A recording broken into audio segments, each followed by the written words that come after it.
We are on question 312 now. So we have read the information. Please, if you did not read the information, take your time and go through the information. Okay. So now we want the gradient of AB, the gradient of AB. We have the coordinates of A. We don't know the coordinates of B. So how can we find the gradient of AB? What else are we given?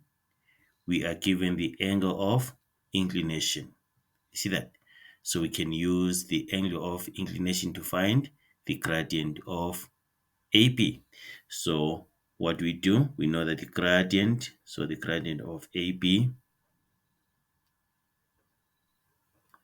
is equal to tan theta. That's just a general equation there or formula, right? So it means in this case, gradient of AB is equal to tan 81,87 degrees.